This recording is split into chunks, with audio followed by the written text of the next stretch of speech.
Olá! Hoje o nosso mergulho é num tema chave do direito administrativo aqui no Brasil, né? O princípio da motivação.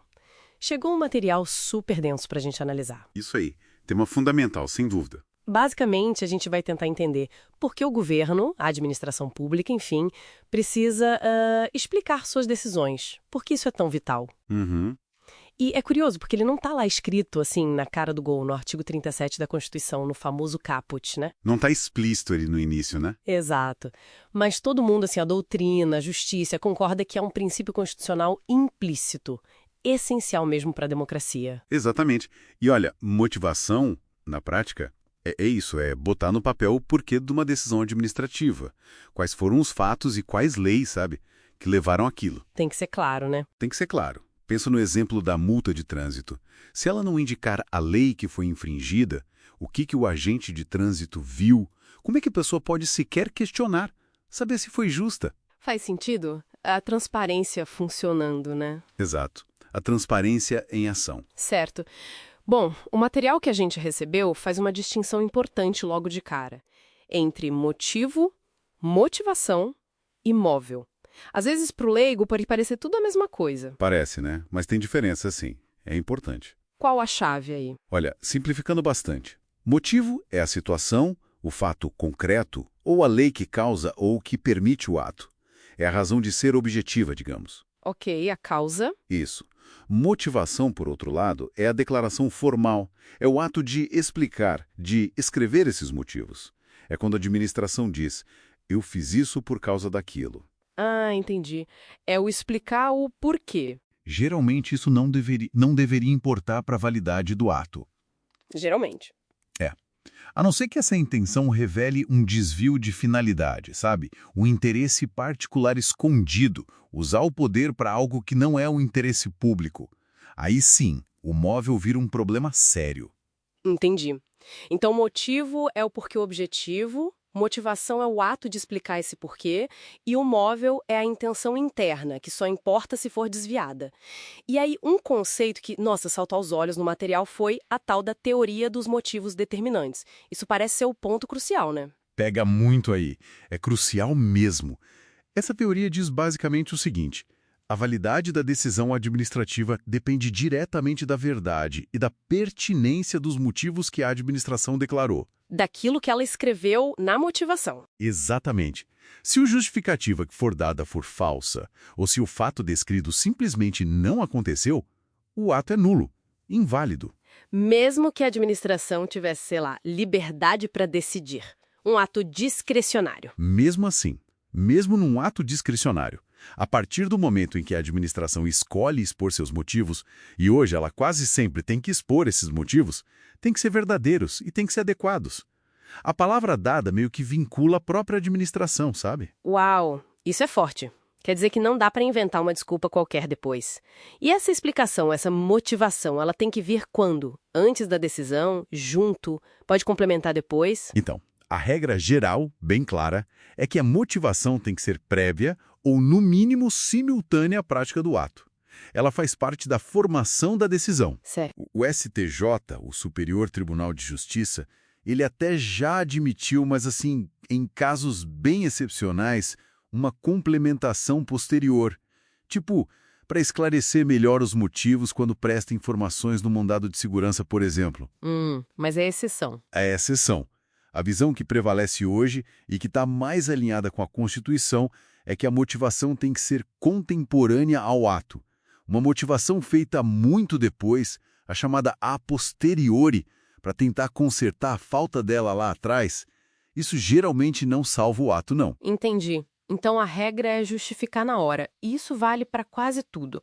Tanto para os atos que a lei já diz exatamente como fazer, os vinculados, quanto para aqueles onde o gestor tem uma margem de escolha, os discricionários. Sim, hoje a regra é a obrigatoriedade da motivação para ambos os tipos de atos.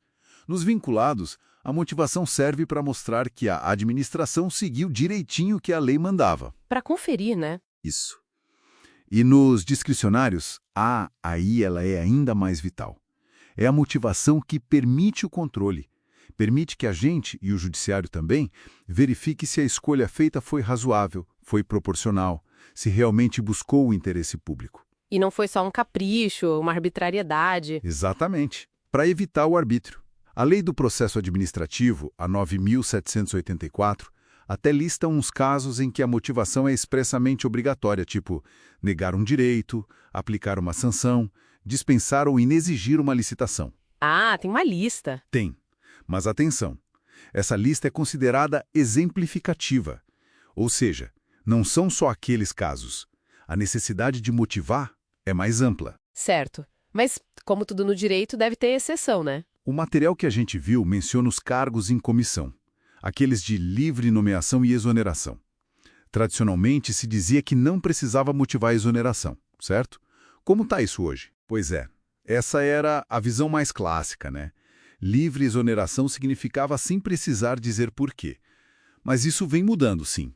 A jurisprudência tem evoluído bastante e o material reflete essa tensão. E o que dizem os tribunais? O STF, o Supremo, teve decisões bem importantes.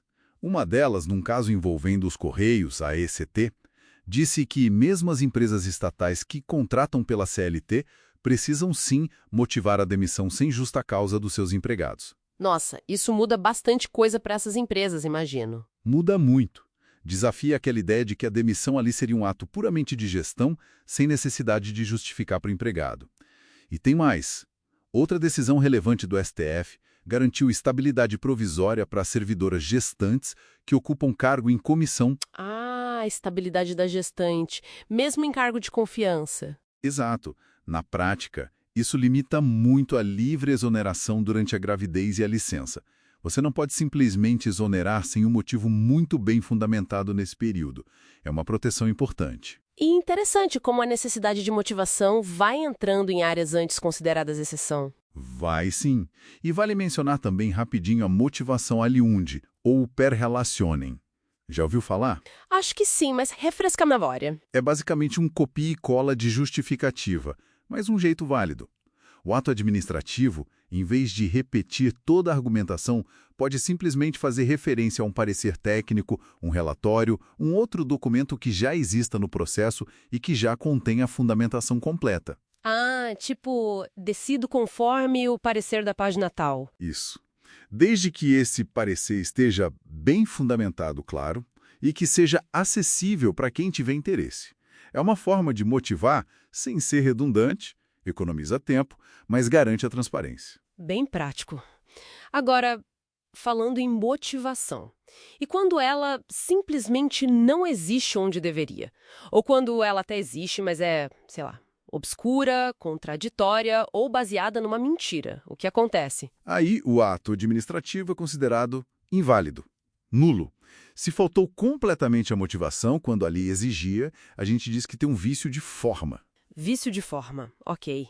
Se a motivação até foi escrita, mas é ruim, é contraditória com ela mesma, é ilógica, ou se baseia em fatos que não são verdadeiros, aí o problema é mais profundo. É um vício de motivo. Vício de motivo. Faz sentido. E nos dois casos, o resultado é o mesmo. O ato pode ser anulado, seja pela própria administração, que tem o poder-dever de rever seus atos ilegais, seja pelo Poder Judiciário, se alguém provocar. Entendi. Então, para a gente fechando essa nossa exploração desse material bem completo, motivar, no fim das contas, não é só uma formalidade burocrática, né? Longe disso. De jeito nenhum. É uma garantia fundamental para o cidadão, para a gente poder entender o que o governo está fazendo e, se for o caso, contestar.